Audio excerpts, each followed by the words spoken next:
Bonsoir à tous. Éclairage cette semaine sur le Burkina Faso après les élections présidentielles et législatives du 22 novembre. Le président sortant, Roch Marc Christian Kaboré, est en tête des résultats partiels à l'heure où nous parlons. Ce scrutin s'est déroulé dans le calme, mais environ 300 000 personnes n'ont pas pu voter en raison des tensions sécuritaires au nord du pays. On va en parler dans quelques instants avec notre invité, le père Gaston Yerbanga, prêtre burkinabé. Mais on commence, comme chaque fois, avec un peu de géographie. Le Burkina Faso, situé au cœur du Sahel, partage ses frontières avec le Mali, la Côte d'Ivoire, le Ghana, le Togo, le Bénin et le Niger. Il compte autour de 19 millions d'habitants. Sa capitale est Ouagadougou. Côté religion, il est majoritairement musulman, 62,5% de la population. Les catholiques représentent autour de 23,2%, les animistes 7,8% et les protestants sont autour de 6,5%. Le Burkina Faso fait face à de nombreux défis, celui de la santé et de l'éducation, puisque malgré les ressources agricoles, un tiers de la population vit sous le seuil de pauvreté et 80% est analphabète. Mais il y a aussi le défi sécuritaire. Le Burkina Faso est en effet confronté depuis 2015 à des attaques de plus en plus fréquentes et meurtrières, souvent attribuées à des groupes djihadistes. Et les chrétiens sont eux aussi visés par ces attaques. Alors on va voir tout de suite quelques chiffres. Depuis 2015, la situation s'est beaucoup dégradée. On le voit sur ces cartes successives publiées par le ministère des Affaires étrangères en 2018, 2019 et 2020. En rouge, les zones formellement déconseillées aux visiteurs, zones qui se sont étendues et encerclent aujourd'hui le centre du pays. Et bien, face à cette escalade de la violence, selon l'ONU, 1 million de personnes ont fui leur foyer et ces déplacés manquent de tout. L'Église les aide selon ses possibilités. Mais l'éducation est aussi une priorité car plus de 2500 écoles ont dû fermer après avoir été ciblées. Près de 350 000 élèves sont donc aujourd'hui déscolarisés. Père Gaston Yerbanga, bonsoir. Bonsoir Stéphanie. Merci beaucoup. Vous étiez déjà venu en mars sur ce plateau après une série d'attentats qui avaient visé des chrétiens. Quelques mots pour vous présenter. Vous êtes prêtre du diocèse de Koudougou qui se trouve au sud de Ouagadougou, la capitale. Vous avez passé plusieurs années en paroisse et dans l'enseignement. Vous êtes arrivé en France en 2010, vous poursuivez actuellement un master en management de projets informatiques à Paris. Alors, on veut tout de suite avoir un peu la température avec vous sur le climat des élections. Qu'est-ce que vous pouvez nous dire ? Alors, comme vous l'avez signalé, les élections se sont bien passées apparemment, mais il y a eu quelques problèmes qui se posent avec l'opposition, alors qui disent que les élections n'ont pas été transparentes. Et si bien que les résultats sont un peu grippés, mais on attend incessamment les résultats qui vont sortir. Quelles sont les attentes aujourd'hui des Burkinabés ? Si on regarde un peu le bilan, il y a eu donc cette crise politique, on le rappelle brièvement, en 2015, après 27 ans au pouvoir de Blaise Compaoré, donc une transition qui s'est faite dans la douleur avec des manifestations, des violences dans les rues. 5 ans plus tard, après ce premier mandat de Roch Marc Christian Kaboré, où en est le pays ? Alors on peut dire que le président Roch Marc Kaboré a essayé de relever un peu le pays et en luttant contre la corruption, mais aussi en mettant les institutions démocratiques en place. Également, il a essayé de travailler pour que l'économie soit relevée. Alors cependant, vous savez, les gens ont toujours soif d'un monde meilleur. Qui n'arrive pas, qui n'arrive pas. Alors, si bien qu'il y a eu beaucoup de marches, de meetings et des fois un peu sanglants. Et la question la plus préoccupante, c'est la question de l'insécurité, qui règne, surtout dans le nord, mais aussi qui se propage aussi dans l'ouest et presque sur toutes les frontières du Burkina Faso. Et on l'a bien vu à travers avec les pays voisins. Voilà. Et conséquences, justement, on va en parler tout de suite, de cette situation sécuritaire tendue au Burkina Faso depuis 5 ans. Conséquences de cette instabilité, 1 million de personnes ont fui leur foyer. Elles vivent dans des camps, en particulier dans le sud, qui est plus fertile. Mais elles manquent de tout. On écoute le témoignage de Monseigneur Joachim Ouedraogo, qui est évêque de Koudougou, qui est en charge également au niveau national de la pastorale des migrants. On a beaucoup de déplacés, tant au nord du Burkina, à l'est qu'au sud. Et mon diocèse qui se trouve dans le sud du Burkina Faso est comme une tête d'accueil de tous ces déplacés, ceux qui fuient pour sauver leur vie parce que chassés par les bandes terroristes. Et les gens se trouvent là démunis. Et l'église diocésaine, comme l'église du Burkina Faso, essaie de leur venir en aide, en appui à ce que le gouvernement fait déjà. À l'occasion de la célébration de la journée mondiale du migrant, nous avons essayé d'intervenir en apportant de l'aide alimentaire à plusieurs endroits, dans le diocèse de Kaya qui est au nord, dans le diocèse de Ouagadougou et également dans le diocèse de Koudougou. À Koudougou précisément, nous avons essayé de leur distribuer du riz et avec l'aide de nos amis, des bienfaiteurs, la solidarité diocésaine étant agissante, nous avons réussi à mobiliser 10 tonnes de riz que nous avons pu leur distribuer. Personnellement, j'ai visité ces camps et je leur ai apporté ce que j'ai pu récolter parce que nous avons lancé un appel à la solidarité au niveau diocésain. Et les communautés chrétiennes sont mobilisées, qui des vivres, qui de l'argent, pour que nous puissions secourir nos frères déplacés. Voilà, on l'entendait bien de la part de Monseigneur Joachim Ouedraogo. L'Église, elle est en première ligne finalement pour aider ces déplacés aujourd'hui? Oui, parce que l'Église prêche la charité chrétienne. Et l'Église essaie par ses structures dans l'OCADES, qui est structuré dans tous les diocèses, mais aussi au niveau national, de venir en aide à tous ces déplacés. L'OCADES, c'est la Caritas? Oui, c'est la Caritas. Mais chaque paroisse essaie de s'organiser, voilà, pour que l'aide puisse être apportée au niveau diocésain et puis au niveau national. Mais aussi une coordination au niveau national, alors, qui permet de sensibiliser aussi bien les déplacés que toutes les populations. Et à ce sujet, il y a les radios diocésaines, vous allez en parler sans doute, alors, qui font un grand bien à ces déplacés, mais aussi parce que ces radios sont des lieux de sensibilisation, mais aussi d'évangélisation. Parce qu'ils sensibilisent à ce que tout le monde apporte de l'aide à ces déplacés, mais aussi en tant que chrétiens, et nous devrons être participants de cette charité chrétienne. Donc cette situation pour les déplacés, c'est du temporaire qui s'installe dans le temps, ces familles qui vivent dans des camps, des tentes de fortune. C'est compliqué, c'est difficile aujourd'hui, et aussi pour les populations d'accueil, j'imagine? Oui, c'est très difficile. Alors, surtout pour ces populations déplacées, alors, qui vivent dans des camps vraiment, comme vous dites, de fortune. Et en plus, il y a les pluies qui viennent avec les inondations, tout saccagé, et il faut refaire les constructions. Donc, ils n'ont pas de quoi s'habiller, de quoi manger, et la question sanitaire est vraiment une question cruciale, mais les moyens ne sont pas suffisants pour venir en aide à ces personnes démunies. Mais il y a au moins une solidarité, même en dehors du diocèse, alors qui est vraiment développée pour venir en aide aux déplacés.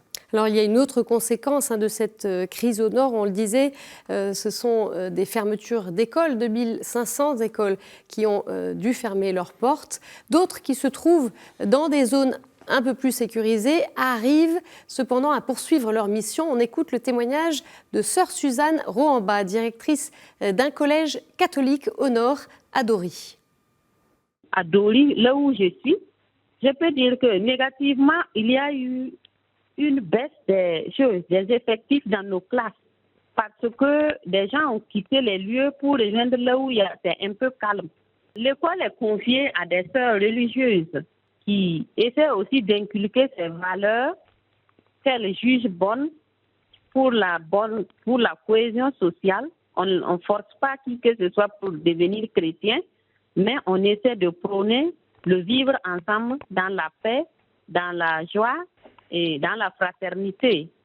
Il y a des moments forts où on appelle, par exemple, un prêtre pour venir partager quelque chose de fort avec les chrétiens en invitant ceux qui sont à côté, je veux dire nos frères musulmans ou protestants qui sont prêts à venir écouter des fois nos conférences, nos débats et qui s'impliquent aussi pour que le vivre ensemble puisse toujours prendre le dessus. Voilà, on perçoit beaucoup d'énergie et d'espérance dans la voix de sœur Suzanne. Père, dites-nous un petit peu comment ça se passe pour ces écoles qui peuvent être dans des zones plus ou moins protégées. Alors Dori bénéficie d'une certaine protection. Comment ça se passe? Est-ce que ces écoles, elles peuvent assumer leur mission dans ce contexte de crise sécuritaire? Alors il faut dire que déjà l'État essaie de venir en aide à ces écoles en essayant d'envoyer la sécurité, donc des militaires et des policiers pour assurer la garde. Mais il n'y a pas suffisamment de militaires et de policiers pour assurer cette sécurité.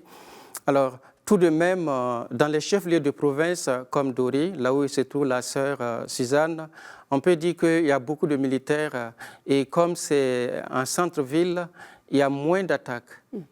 C'est plus sécuritaire qu'en zone de campagne.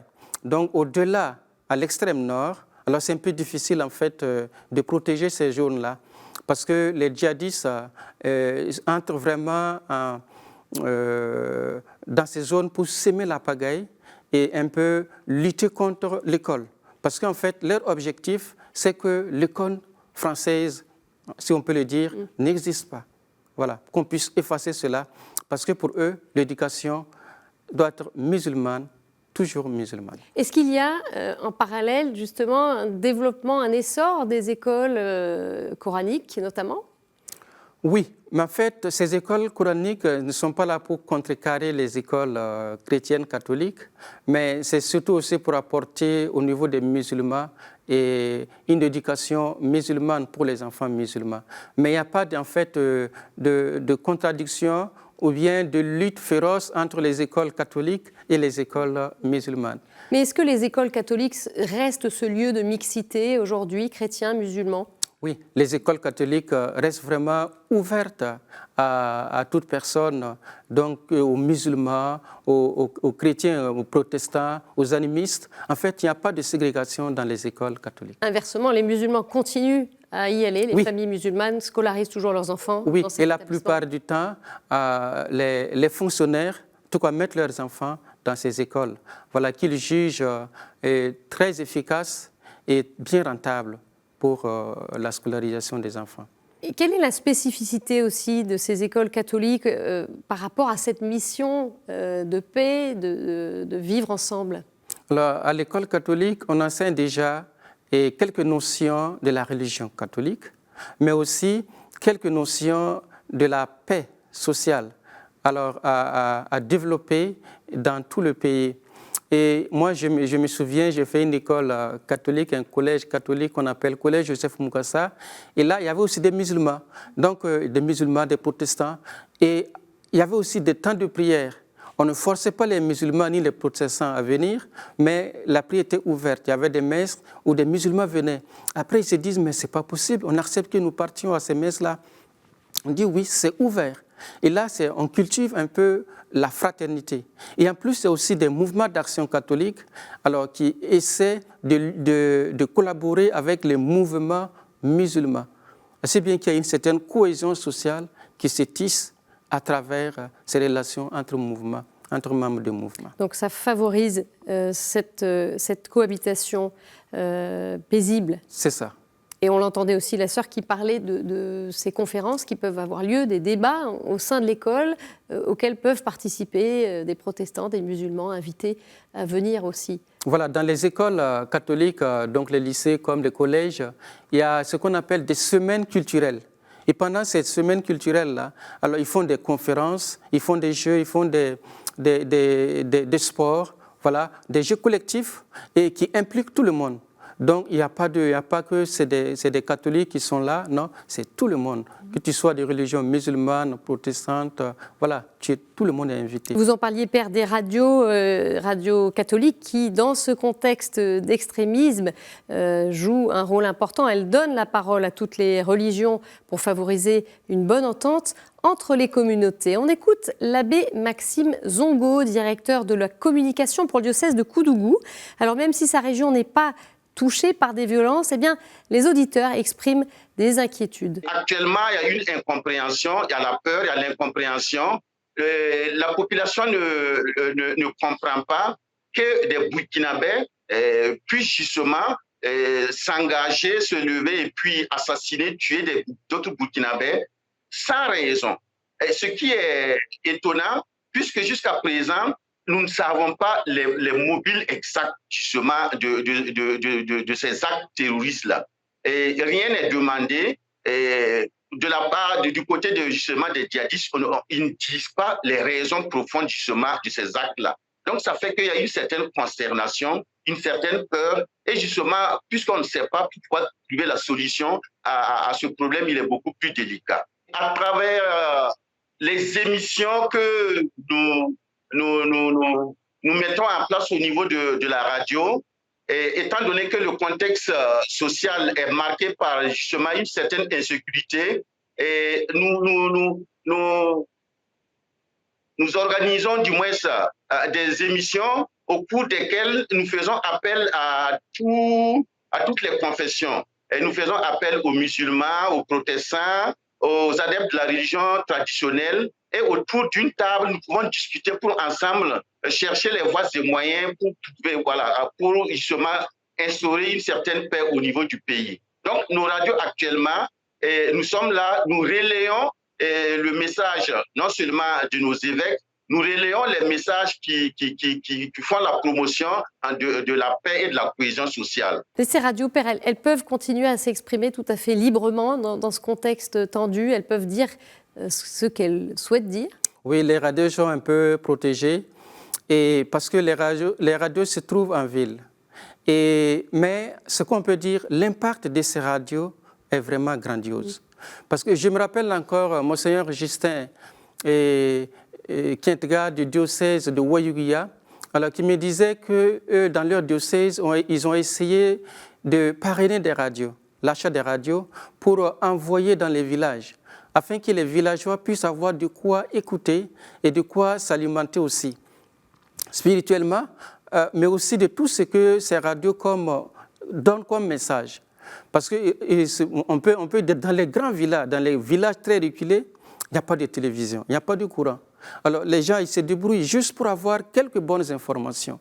Et la radio, c'est vraiment un endroit, on peut dire un passage pour que les gens puissent se cultiver et vivre la paix sociale, mais aussi cet amour à cultiver pour les autres. L'importance de ces radios, ce maillage sur le pays. Alors, pour les dernières minutes qui nous restent, Père, vous avez enseigné, vous, au petit séminaire de Koudougou. Ça va nous donner aussi un petit peu quelques éléments pour mieux appréhender votre Église. Vous connaissez donc bien tout ce qui touche à la question de la formation des prêtres, les enjeux qui se posent. C'est quoi aujourd'hui les défis pour former des prêtres burkinabés solides ? Alors déjà, je peux dire qu'au Burkina Faso, les vocations religieuses et presbytérales sont florissantes. Et déjà, dès l'enfance, les enfants sont encadrés. Et ils sont encadrés dans les mouvements d'action catholique, mais aussi ils sont encadrés par des comités paroissiaux, qu'on appelle comités de vocation. Et ces gens-là sont chargés d'aider déjà les enfants qui arrivent à l'école primaire à comprendre le sens de la vocation et après par des lectures, mais aussi par des rencontres mensuelles ou pas quotidiennes, hebdomadaires. Alors ils aident ces enfants-là à comprendre le sens de l'Église et pourquoi il faut s'y engager pour l'Église. Et vous justement, Père, vous en avez fait l'expérience enfant de cet accompagnement dès l'enfance ? Justement, dès l'âge de 7 ans, Alors, on partait à l'école et on avait les pères blancs qui étaient vraiment très proches de nous. Et je me rappelais quand j'étais en train de perdre les animaux, il y avait le père qui s'occupait des Vokandi, alors qui est venu me voir avec sa voiture. Alors, c'était émouvant pour moi et aussi pour les camarades qui voient. Ils se disent, ils s'intéressent aux enfants. Et nous, ça nous a beaucoup marqué. Et on s'est dit, pourquoi ne pas s'engager à leur suite pour l'Église. D'accord, donc ce sont des rencontres marquantes qui ont fait mûrir aussi votre vocation. Voilà, il faut dire aussi que les mouvements d'action catholique ont vraiment une part importante dans l'éclosion des vocations sacerdotales et religieuses. Et beaucoup de ces membres entrent dans les grands séminaires après leurs études au lycée. Et aujourd'hui, on peut dire que l'Église a progressé dans la formation des prêtres. Autrefois, on n'avait que 2 grands séminaires. Alors maintenant, il y en a 4.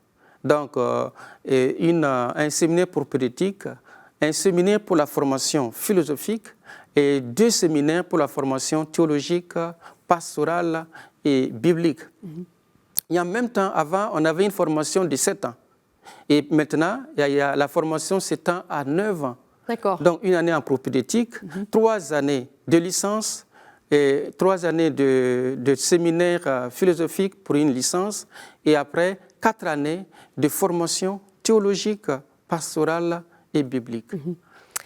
Donc finalement une formation qui s'étoffe pour ces prêtres, formation spirituelle, formation humaine également. Oui, c'est vraiment l'enjeu de cette formation des prêtres parce qu'on essaie de les former, pour assurer une formation intégrale, c'est-à-dire vraiment morale, alors culturelle, spirituelle, intellectuelle et religieuse. Merci beaucoup, Père Gaston Yarbanga, d'être venu à nouveau sur ce plateau. On continuera bien sûr à suivre ce qui se passe au Burkina Faso. Et tout de suite, on jette un coup d'œil sur d'autres actualités d'Église.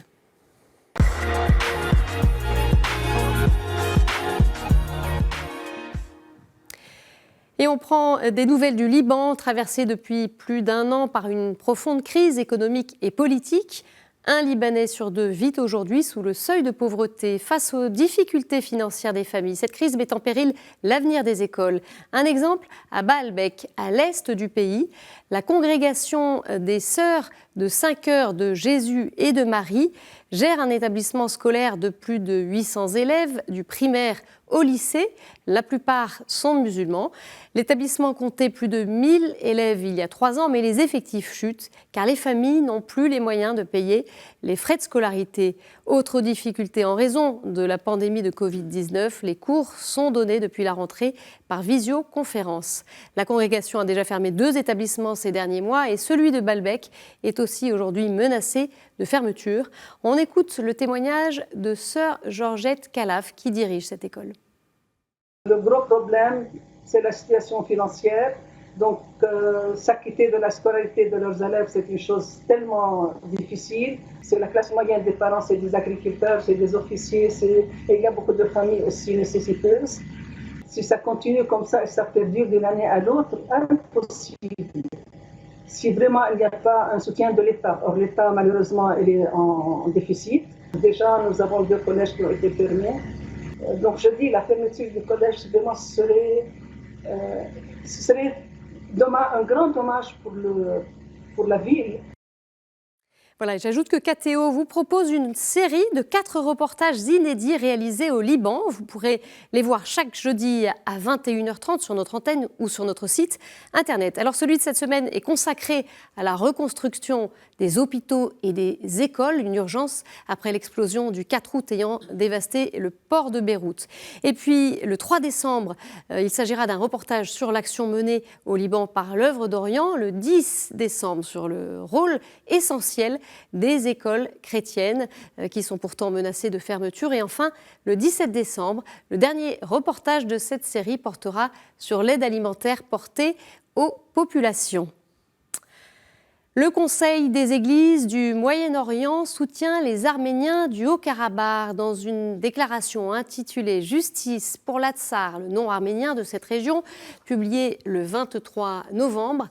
L'organisation religieuse qui veut promouvoir le dialogue et la coexistence pacifique entre les peuples souligne que l'accord en vigueur depuis le 10 novembre ne garantit pas une paix claire, durable et viable. Les églises du Moyen-Orient craignent pour la liberté religieuse et la pratique des cultes et expriment également leur inquiétude concernant l'héritage chrétien des églises, monastères, monuments et musées déjà endommagés ou qui pourraient être détruits. À cet égard, le Conseil demande à toutes les organisations internationales de protéger l'âme et les pierres de l'Artsakh qui a droit à l'autodétermination comme toute autre nation et peuple du monde. Je vous renvoie à notre édition de la semaine dernière d'Église du Monde consacrée à la situation dans le Haut-Karabakh. Et on termine ce journal sur une nouvelle qui a fait bien sûr le tour du monde, c'est le décès de Diego Maradona. La star du football s'est éteinte le 25 novembre dans son pays natal, l'Argentine. Il avait rencontré 2 fois au Vatican un autre célèbre argentin, le pape François. On le voit sur ces images, une accolade chaleureuse entre les 2 hommes. C'était en 2014, le pape François qui repense avec affection aux occasions de rencontres de ces dernières années et se souvient de lui dans la prière, comme il l'avait fait ces derniers jours depuis qu'il avait appris son état de santé. C'est ce qu'indique le bureau de presse du Vatican. Voilà, c'est la fin de cette édition. Merci beaucoup de l'avoir suivie. Vous pouvez la retrouver sur notre site et sur nos réseaux sociaux. Je vous souhaite une très belle semaine. À jeudi. Au revoir.